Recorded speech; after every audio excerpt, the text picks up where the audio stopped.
Assalamualaikum warahmatullahi wabarakatuh dan salam sejahtera. Terima kasih banyak kerana sudi datang untuk menonton video saya pada hari ini.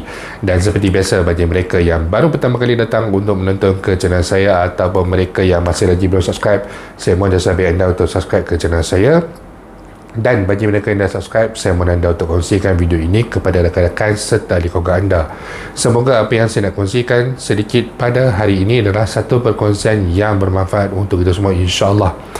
Saya pasti semua pencarum sudah pun maklum dengan kenyataan Datuk Seri Anwar Ibrahim semalam bahawa kerajaan kekal dengan pendirian untuk tidak melakukan sebarang lagi pengeluaran daripada akaun KWSP.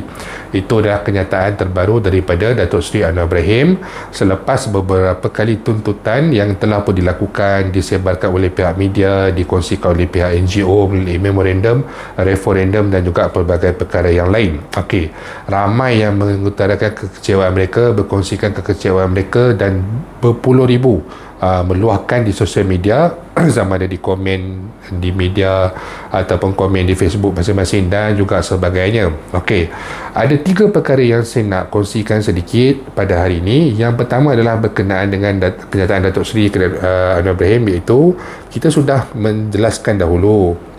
Okay, yang mana dia kata dah dikeluarkan beberapa kali seperti Air Lestari, Air Sinar dan juga Air Citra bermula pada April 2020 sampailah kepada sehingga April tahun 2022, yang mana pengeluaran RM10,000. Okey, jadi dia bimbang, dia mengatakan kalau kata dibenarkan lagi untuk dikeluarkan pencen 4 tahun lagi, apa hendak jadi? Okey, saya tertarik dengan perkataan pencen 4 tahun lagi, apa nak jadi. Jadi keseluruhan teks ni saya pemalas nak baca banyak lah kan. Keseluruhan teks ni menunjukkan yang bahawa Datuk Seri Anwar Ibrahim mengulas tentang tuntutan pengeluaran KWSP untuk keseluruhan pencarum ataupun ada dinamakan sebagai for all. Jadi jika ini orang kata memang kita boleh agak lah kalau kata dia memberikan jawapan yang sedemikian jika dikatakan tentang for all, sebab selepas saja kenyataan media tersebut keluar pula beberapa kenyataan media yang mana kadar pengangguran telah pun kurang daripada 400 ataupun telah kurang daripada 600,000 dan juga sebagainya. Nak menunjukkan bahawa rakyat Malaysia ini sudah bekerja, mempunyai pendapatan, aktif mencarum dan juga sebagainya. Beliau menolak kerana apa yang beliau lihat adalah pada pengeluaran untuk for all, tetapi kita ada lagi satu, iaitu tuntutan pengeluaran secara bersasar. Kalau secara bersasar ni Datuk Seri Anwar Ibrahim tak perlu bimbang berkenaan dengan apa nak jadi dengan 4-5 tahun lagi, kerana mereka ini yang diperjuangkan ni adalah golongan-golongan yang telah pun pencen awal, yang pada umur 40 tahun telah pun pencen, yang umur 45 tahun telah pun berpencen. Berpencen ni bukanlah maksud mereka sampai pada usia persaraan, tetapi mereka ini kehilangan pekerjaan, terpaksa berhenti kerja ataupun apa-apa saja perkara yang terjadi yang menyebabkan mereka tidak boleh bekerja. Dan kebanyakan golongan ini adalah daripada suri rumah dan juga mereka ataupun daripada golongan ibu bapa tunggal. Jadi di sini kenapa perlu dibimbangkan tentang 4 tahun akan datang, 10 tahun akan datang, 15 tahun akan datang, sedangkan sekarang ini mereka sudah pun tidak bekerja. Mereka ini dah tak bekerja mungkin dah berbulan-bulan, mungkin dah setahun dan sebagainya, dan mungkin hanya mengharapkan sumbangan daripada ahli keluarga dan juga sebagainya. Kita perlu faham, kita perlu kaji selidik sehingga kepada peringkat bawahan kenapa mereka ini tidak bekerja, kenapa mereka ini tidak boleh kembali kepada industri, ataupun adakah majikan mahu menerima golongan-golongan yang berumur 40 tahun ke atas, 45 tahun ke atas di dalam syarikat mereka, di dalam organisasi mereka. Adakah perkara ini telah diperhalusi oleh pihak kerajaan? Jika ya, kenapa pihak kerajaan tidak mahu membenarkan untuk pengeluaran secara bersasar?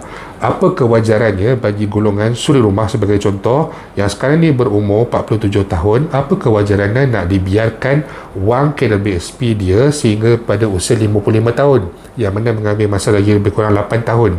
Apa kewajaran? Itu saya masih lagi tak mendapat jawapan sejak daripada awalnya tuntutan pengeluaran secara bersasar sehinggalah kepada hari ini. Itu yang pertama. Yang kedua adalah kenyataan daripada sebuah media tempatan yang menyatakan tentang kekecewaan daripada kalangan pencarum KWSP, yang mana mereka berkongsikan di sosial media dan juga sebagainya. Mereka berkongsikan bahawa sekarang ini disebabkan keadaan ekonomi, kos sara hidup yang tinggi, harga barang yang mahal, hutang-hutang yang orang kata tertunggak dan sebagainya, dan mana perkara-perkara ini kebanyakannya adalah disebabkan oleh pandemik COVID-19 dan juga PKP, Perintah Kawalan Pergerakan. Okey, jadi diceritakan juga ada respon daripada pencarum yang sebelum ini adalah golongan T20 yang sebenarnya sekarang ini selepas COVID dan sebagainya mereka menjadi B40, tetapi hutang mereka, komitmen mereka, liability mereka masih lagi pada dasar T20. Itu yang pertama. Yang kedua, ada juga golongan-golongan peniaga yang sebelum ini berniaga tetapi mereka juga mencarum. Mereka ni majikan ataupun bos sendiri dan mereka juga membuat caruman ke DPSP, tetapi dalam tempoh COVID, PKP, mereka bermasalah perniagaan mereka ini. Jadi sekarang ini mereka memerlukan dana dan mereka tidak mendapat, orang kata, akses kepada dana-dana ini disebabkan persoalan yang ketiga adalah kepada mereka yang sudah pun blacklist kepada golongan ini dan sebagainya, mereka tak boleh nak bayar hutang dan juga tak boleh nak buat pinjaman. Jadi di mana lagi mereka nak mendapatkan modal? Jadi perkara-perkara ini telah dikongsikan dan menunjukkan bahawa bukannya kita memfokuskan pengeluaran ini untuk golongan yang susah sahaja ataupun untuk golongan B40 saja, tetapi yang pernah menjadi golongan T20 sekalipun, kita mahu juga mereka ini diberikan kebenaran untuk membuat pengeluaran secara bersasar. Sebab itu berbalik-balik kepada sesi live wacana sinar berkenaan dengan KWSP 2.0 yang mana pendapat Profesor Dr. Amy yang saya sangat setuju adalah buka saja pengeluaran ataupun benarkan saja pengeluaran secara bersasar, letak kategori-kategori tertentu. Kategori pertama mungkin bagi suri rumah, kategori kedua bagi ibu tunggal, kategori tiga yang telah pun diberhentikan kerja sebelum ni dan sebagainya, yang keempat yang mana mempunyai wang caruman lebih daripada 600,000, 500,000, yang ini mungkin berfokuskan kepada golongan T20 yang mana mereka ini mungkin orang kata memerlukan, jadi dibenarkan keluar 10%, 20%, 30%. Perkara ini boleh dilaksanakan dan perlu dilaksanakan dalam kategori-kategori tertentu yang mana telah pun dijelaskan oleh Profesor Dr. Amy. Saya sangat bersetuju kalau kerajaan nak kawal daripada dibenarkan kepada semua pencarum, walaupun ramai pencarum yang nak, saya sendiri pun nak, tapi wajarlah dilaksanakan untuk mereka ini sebab mereka ini sekarang ni dah tak ada sumber pendapatan ataupun mengalami pengurangan pendapatan yang terlalu mendadak. Jadi di mana lagi mereka nak, orang kata, mendapatkan bantuan survive dan sebagainya. Mungkin ada yang sebelum ini rekodnya masih lagi T20, mungkin dia baru saja menjadi B40 dan sebagainya. Jadi adakah dengan inisiatif ataupun bantuan baru yang akan diberi oleh kerajaan yang sedang dipertimbangkan sekarang ini akan membolehkan mereka ini yang dulunya T20 ni layak untuk mendapat bantuan?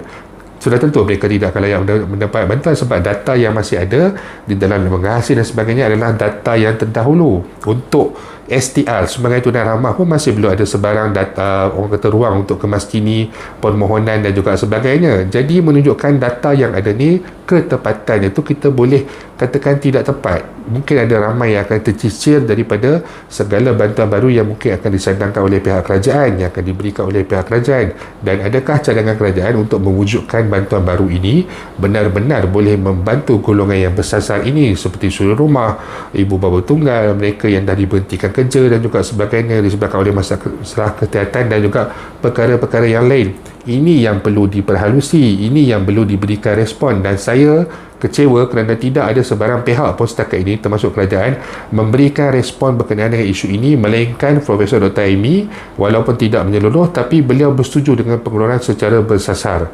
Ini yang beliau mungkin telah lihat, terbuka orang kata minda beliau, mata beliau, hati beliau, dan beliau bersetuju dengan tuntutan untuk dikeluarkan secara bersasar. Dan yang ketiganya, bagi pencarum semua, janganlah berputus asa, jangan rasa orang kata putus harap dan sebagainya, serta berfikir untuk membuat perkara yang bukan-bukan, kerana pihak Pertubuhan Gerakan Inovasi Rakyat sedang melancang satu strategi bersama GHRF, Global Human Rights Federation, untuk melakukan sesuatu bagi mendesak kerajaan untuk meluluskan pengeluaran KWSP secara bersasar bagi golongan-golongan yang terkesan ini. InsyaAllah akan dikongsikan perkara ataupun apa langkah berikutnya yang mereka akan lakukan, dan apabila sampai pada waktu kejadian, saya akan berkongsikan kepada anda semua. Jadi teruskan bersabar, teruskan berdoa dan teruskan berjuang bersama kami semua. Itu saja sedikit pada hari ini. InsyaAllah jika ada sebarang perkembangan terbaru, saya akan berkongsikan kepada anda semua kelak. Bagi mereka yang punya sebarang persoalan, sebarang masalah ataupun sebarang komen, anda boleh utarakan di ruangan YouTube saya Firdaus Selamat, Facebook saya Firdaus Selamat Channel, ataupun TikTok saya Firdaus Selamat 85. InsyaAllah kita jumpa lagi. Jangan lupa untuk share, jangan lupa untuk subscribe. Assalamualaikum warahmatullahi wabarakatuh.